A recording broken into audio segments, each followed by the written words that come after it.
ने पान खाया था, मैया का मुख लाल लाल मैंने देखा। मैया से मैंने कहा मैया मुझको भी खिलाओ ना, मेरा भी मुख लाल कर दो। तो मैया ने वह पान का बीड़ा मेरे मुख में डाल दिया। मैया मुझको इतना मानती थी कि जो मैं कहता था उसको करती थी। लेकिन यहाँ ये सोने का महल मानो काटने के लिए दौड़ता है। मैया समझ गई। मैया ने सोचा कि सारी बात हमको नहीं बताएगा, तो उद्धव को भेजा। उद्धव भगवान कृष्ण के मित्र हैं। उद्धव से कहा बेटा तुम्हें कोई उपाय कहो। एक दिन मैया ने छाछ ला करके रख दिया सामने, और उस छाछ को देख करके कन्हैया रोने लगे। कहा कि शेष सुरेश दिनेश गणेश अमुनीश हूँ जा ही निरंतर ध्यान।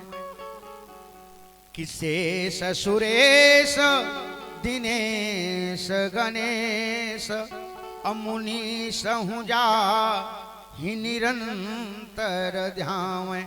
कि नारद से सुख व्यास रटे पचिहारे तवो पुनि पार न पावे। कि ताहि हीर की छोहरिया छछिया भर छा छपे नाच न चावे। कहा कि थोड़े से छाछ के लिए कन्हैया से नाच कराती थी, नचवाती थी कन्हैया को। क्यों?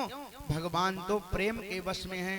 कि राम ही केवल प्रेम पियारा, राम ही केवल प्रेम पियारा, राम ही केवल प्रेम पियारा, राम ही केवल प्रेम पियारा।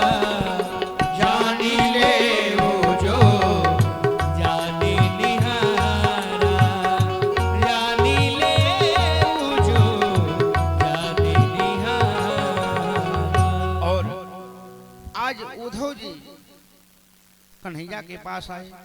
श्री सुखदेव स्वामी कहते हैं राजन इत्युक्त उद्धवो राजन संदेशं भर्तुरादितः आदाय रथमारोह प्रभु नंद गोकुलम। एक दिन उद्धव जी आए। कहा कन्हैया की बात बताओ, आखिर तुमको कष्ट क्या है यहाँ? अरे बढ़िया भोजन मिल रहा है, सुंदर महल में हो, दास दासी नौकर चाकर सारी व्यवस्था है, आखिर तुम दुखी क्यों रहते हो? देखिए स्वस्थ किसको कहते हैं? स्वस्थ का मतलब क्या होता है आप लोग जानते हैं नहीं? स्वस्थ का मतलब ये नहीं कि आप शरीर से स्वस्थ हो तो ठीक है, शरीर से ज्यादा मन का स्वस्थ होना जरूरी है। और यदि मन नहीं स्वस्थ है तो आप शरीर से स्वस्थ नहीं रह सकते। सबसे आवश्यक है मन को स्वस्थ करना। और कहा कि जिसका मन ठीक नहीं है उसका सब कुछ ठीक होने वाला नहीं है। कहा क्यों? कहा कि मन के हारे हार है और मन के जीते जीत, और मन ही मिलावत राम सो, और मन ही करात फजीत, मन ही फजीत कराता है। तो कहा कि मन ठीक नहीं है कन्हैया का। क्यों? कन्हैया का मन तो ब्रजवासियों में लगा हुआ है। अच्छा आप लोग कथा सुन रहे हो, मान लो आपका शरीर यहाँ है और कान कहीं यहाँ है, ठीक है, और मन कहीं और चला जाए तब हमने क्या कहा क्या हुआ आपके कुछ पल्ले पड़ने वाला नहीं। अरे मन की तो इतनी विडंबना है कि कोई सामने से जाता है, आप देख रहे हो, आंखें खुली हैं, और लेकिन 2 मिनट बाद आपसे पूछे भैया इधर से वो फला गए हैं, आप देखे? कहा नहीं मेरा ध्यान उधर नहीं था, आंख वही थी, लेकिन मन की विशेषता थी। आज श्री सुखदेव स्वामी कहते हैं राजन उद्धव जी कन्हैया से पूछते हैं कि आखिर तुमको कष्ट क्या है? कन्हैया रोने लगे।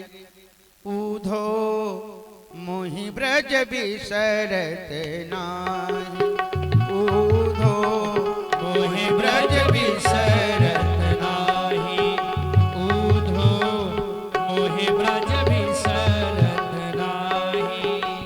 हंस सुता को सुंदर कलरव, हंस सुता को सुंदर कलरव, औ कदम्ब की छाही, औ कदम्ब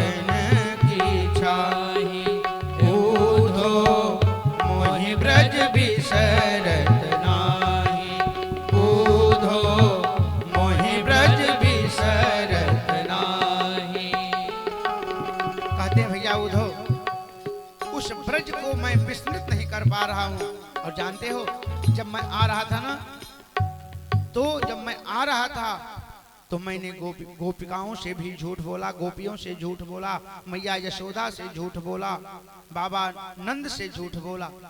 और कि भैया एक काम करो, मेरा एक संदेश लेकर चले जाओ ब्रज में, और मैं जाऊंगा तो प्रेम और बढ़ेगा। तो मेरा जाना ठीक नहीं है, क्योंकि मैं उन ब्रजवासियों के साथ तो रह नहीं पाऊंगा, तो मेरा संदेश लेकर के जाओ। उद्धव जी ने कहा ठीक है, मैं संदेश लेकर के जाऊंगा। और जब भगवान जा रहे थे श्याम सुंदर मथुरा, तो गोपिकाओं ने निवेदन यही किया था श्याम सुंदर से, आज कन्हैया रो रहे हैं प्रेम के लिए। देखिए दुनिया में आज सब कुछ है, हम लोग आसमान पर चलना सीख लिए, लेकिन मानव बनना नहीं सीख पाए। क्या नहीं सीखा हमने? लेकिन मानव सब कुछ सीख लिया, लेकिन मानव बनना नहीं सीख पाए। आज परिवार में किसी बात की कमी है तो प्रेम की कमी है, सुमति की कमी है। और कहा कि जहां सुमति तहां संपत्ति नाना, और जहां कुमति तहाँ विपत्ति निदान। एक हाथ जमीन के लिए भाई भाई को हाई कोर्ट सुप्रीम कोर्ट तक मुकदमा लड़ा रहे हैं। कहा कि पोथी पढ़ी पढ़ी जगमुआ, और पंडित भयान को, कि 2.5 अक्षर प्रेम का पढ़े सो पंडित। आज उद्धव जी को भगवान समझा रहे हैं। और जब भगवान जा रहे थे तो गोपियां भगवान से क्या कही जानते हैं? गोपियां कही भगवान से कि जा रहे हो तो जाओ, जा रहे हो तो जाओ, ब्रज छोड़कर सबका दिल तो